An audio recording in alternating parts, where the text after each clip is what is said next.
safest place is to be in the will of God. Because the Bible says that the world passes away, but whoever does the will of God abides forever. So the only constant in our lives is God's will. And that's where we are safest. I mean, that's where we are most safe.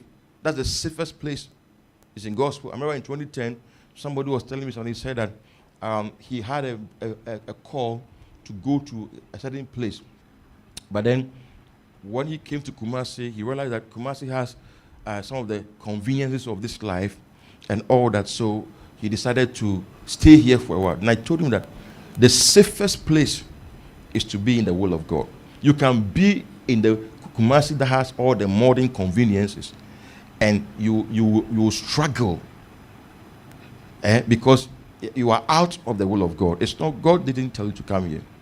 You can go to a place where you are denied of modern conveniences and prosper because God said go there. So it's not about whether you go here or you go there. It's about which way is God instructing. So the safest place to be is in the will of God. The will of God, His purpose, His will. When you find it, encamp there. Build your camp there. Stay under the shelter of His will. That's the only thing that attracts God on this earth. His will. Your will be done on earth as it is in heaven. Anywhere His will is done, then the kingdom has come. Thy kingdom come. Thy will be done on earth as it is in heaven. So when God's kingdom comes, His will is done. When His will finds expression, it means His kingdom is at work. And that's where God will be comfortable to dwell. Anywhere His will is done. So the dangerous thing for a believer is to live your life or pursue destiny outside of God's will. You can stumble over many good things, but it will never bring out the best. It will never bring fulfillment because it's outside of God's will. And the devil, knowing that, will always try to pull you from your stronghold. He will pull you from a stronghold. Now, this is the temptation that comes through our desire. The stronghold of God, that's the will of God.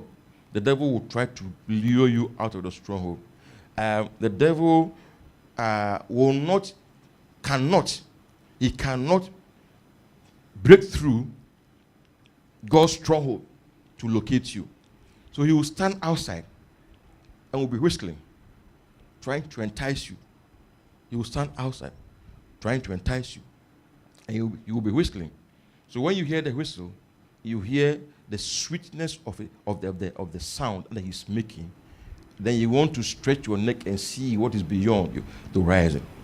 So there's something else outside this place that I'm missing. Let me just go and look at it. And sometimes we don't know what you are missing till you miss it. That's how we are drawn. There's a story of a sheep in the Bible, Psalm 23, when the shepherd, he said, "The Lord is my shepherd, I shall not want," which means that he was fulfilled. He didn't want anything. His shepherd was enough for him. Because he leads me to what? Green pastures.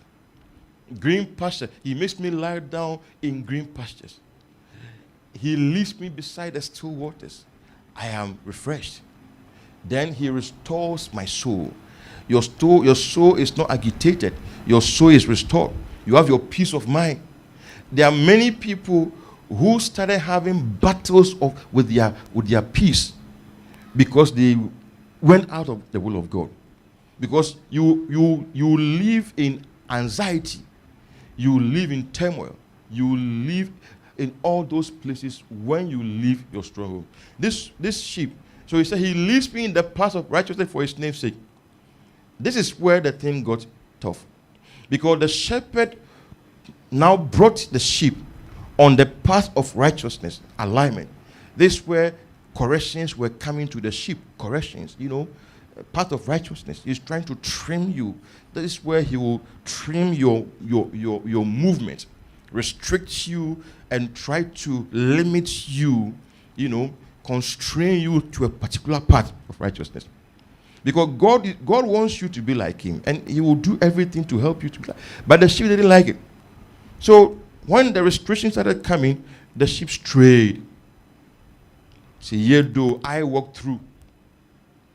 The shepherd didn't lead the sheep through the valley of the shadow of death. He said, yea, though I walk through.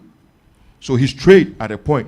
But the shepherd didn't leave him. He said, I will fear no evil, for you are with me. Your rod and your staff, they comfort me. Do you know what the rod is for? The rod is for spanking. And the staff is for direction. When he was leading you to green pastures, to still waters, restoring your soul, and he put you on the path of righteousness, he was going to apply the staff, to direct your path. Because you're on the path of righteousness. Okay? But we strayed. Because he didn't want to live within his restrictions. So now, when he came for you, when you went to the valley of the shadow of the hill, has applied another thing, the rod, to spank you and comfort you. So comfort comes from two things, the rod and the staff. The staff is giving you direction, the rod is spanking you. When he says he leaves the 99 to look for the one, do you know what he does to the one? When he finds the one, he breaks the leg. Yeah, so that you will learn not to stray again. That's Hebrew culture.